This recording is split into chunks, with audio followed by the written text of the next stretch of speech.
السلام علیکم all of you, I hope کہ آپ سب بالکل ٹھیک ہیں۔ لفظوں میں خیر، لہجے میں محبت اور دل میں آپ سب کے لیے ڈھیر ساری دعائیں لیے حاضر ہوں۔ آئیے آج ایک نئی سوچ کو دل میں جگہ دیتے ہیں۔ جیسا کہ آپ نے تھمب نیل میں پڑھ ہی لیا ہوگا، بہت اچھا ٹاپک ہے، ضرور سنیے گا۔ So let's get start. اچھا، کیا آپ نے کبھی محسوس کیا ہے کہ بہت سارے گھروں میں بہت تھوڑی آمدنی ہونے کے باوجود بھی بہت زیادہ خوشحالی نظر آتی ہے؟ لیکن اس کے برعکس اگر دوسری طرف دیکھا جائے تو بہت سارے گھروں میں بہت سارا پیسہ، بہت ساری نعمتیں ہونے کے باوجود بھی وہ خوشحالی نظر نہیں آتی ہے۔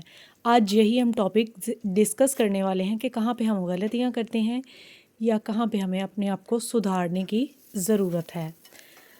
چلتے ہیں پہلے پوائنٹ کی طرف۔ نمبر 1، سب سے پہلا آتا ہے نماز۔ نماز میں غفلت۔ دیکھیں، نماز محض ایک عبادت نہیں ہے، وہ اللہ تعالیٰ سے تعلق مضبوط کرنے کا ایک بہت بڑا ذریعہ ہے۔ جب ہم نماز سے غفلت کرنے لگتے ہیں نا، تو ہماری روح بھی بے چین رہتی ہے، بے سکون رہتی ہے۔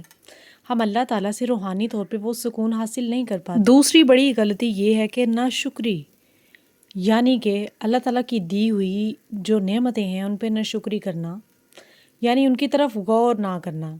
محض میں یہ اتنا کہنا چاہوں گی کہ ان کی طرف غور نہ کرنا، بلکہ ان خامیوں، ان کمیوں پہ نظر رکھنا جو صرف ہم اپنی ذات، مطلب خود کے طور پہ ہم دیکھنا چاہتے ہیں۔ جبکہ اگر ہم شکر گزاری اپنا لیں تو شکر گزار دل جو ہوتا ہے نا، وہ اللہ تعالیٰ کے انعامات کی طرف ہمیں لے جاتا ہے۔ تیسرے پوائنٹ کی بات کرتے ہیں، وہ بھی بہت زیادہ امپورٹنٹ ہے، بہت زیادہ مضبوط پوائنٹ ہے، وہ اس کی طرف ضرور آپ نے غور کرنا ہے۔ وہ ہے والدین کی نافرمانی، والدین کی دل آزاری، ان کے ساتھ بد سلوکی یعنی حسن سلوک سے پیش نہ آنا۔ جو والدین سے نہیں حسن سلوک سے پیش آئے گا تو اللہ تعالیٰ اس پہ کیسے راضی ہوگا؟ یقین کیجئے، اگر ہم والدین کو راضی کر لیتے ہیں نا تو پوری دنیا کو ہی راضی کر لیتے ہیں۔ جب والدین ناراض ہیں تو رب راضی نہیں ہوگا، تو ہم اس کی زندگی کی اصل لذتوں سے محروم رہ جاتے ہیں، زندگی کی دوڑ میں بہت پیچھے رہ جاتے ہیں۔ اب چوتھے پوائنٹ کی طرف چلتے ہیں، اس کو بھی ذرا آپ نے غور سے سننا ہے۔ اس سے نیکسٹ پوائنٹ ہمارے پاس آ گیا ہے کہ فضول خرچی کرنا، یعنی کہ فضول خرچی کرنے والا شیطان کا بھائی قرار دیا گیا ہے اسلام میں، یعنی ایسی چیزوں پہ اپنا پیسہ ضائع کر دینا جس کی ہمیں ضرورت ہی نہیں ہے۔ دیکھیں، آمدنی کم ہو یا پھر زیادہ، اس کو حکمت عملی سے خرچ کیا جائے نا تو وہ بہت زیادہ مشکلات سے ہمیں بچا لیتی ہے۔ سمجھداری سے خرچ کرنا بھی ایک بہت بڑی نعمت ہے۔ اس سے اگلا پوائنٹ بھی بہت زیادہ امپورٹنٹ ہے، اس کو بھی آپ نے نوٹ کرنا ہے۔ جھوٹ اور دھوکہ، یعنی کہ مکاری۔ فرسٹ آف آل تو میں یہ کہوں گی کہ جھوٹ بولنے والے بہت زیادہ بزدل ہوتے ہیں، جبکہ آپ نے ان لوگوں میں شامل نہیں ہونا ہے۔ سچائی کا ساتھ دینا ہے، خود اعتمادی پیدا کرنی ہے۔ سچائی کی بہت برکتیں ہوتی ہیں، جبکہ جھوٹ بہت دیر تک آپ کو نقصان میں الجھائے رکھتا ہے۔ اب ہم بات کرتے ہیں ذکر اور دعا سے غفلت۔ جب ہم اللہ تعالیٰ سے دور ہو جاتے ہیں، اس کا ذکر نہیں کرتے ہیں، تو پھر اللہ تعالیٰ بھی یہ فرما رہا ہے قرآن میں، آپ خود سوچیں، فَاذْکُرُونِی أَذْکُرُکُم، یعنی کہ وہ یہ فرماتا ہے کہ تم مجھے یاد کرو تو میں تمہیں یاد کروں گا۔ جب ہم اللہ کو یاد کر رہے ہوتے ہیں تو اللہ تعالیٰ بھی اپنے فرشتوں میں ہمارا ذکر فرما رہا ہوتا ہے۔ گھر میں پیارے محبوب صلی اللہ علیہ وآلہ وسلم پر اترا ہوا قرآن، اللہ تعالیٰ کی طرف سے نازل کردہ پیاری سی کتاب کی تلاوت کرنا، دعا کرنا ہمیں روحانی طور پر اللہ تعالیٰ سے جوڑ دیتا ہے، جو بہت زیادہ برکات کا سبب بھی بنتا ہے۔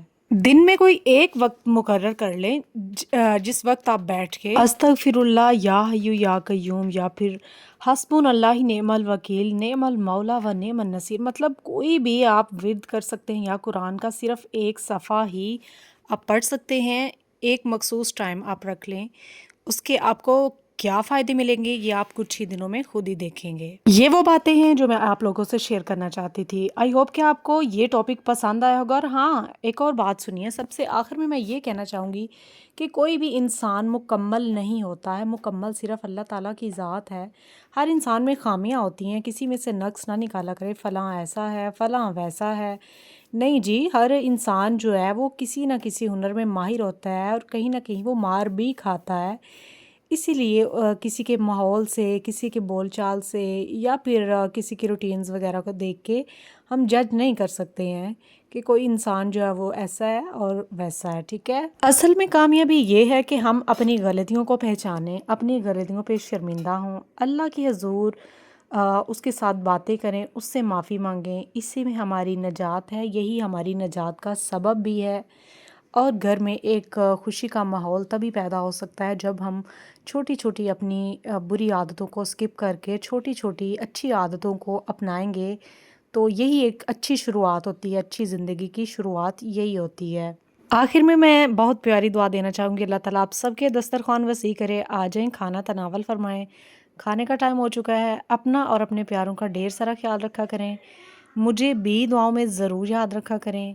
ملتے ہیں ایک جاندار ٹاپک کے ساتھ نیکسٹ ویڈیو میں، تب تک کے لیے با امید دیدار، اللہ نگہدار۔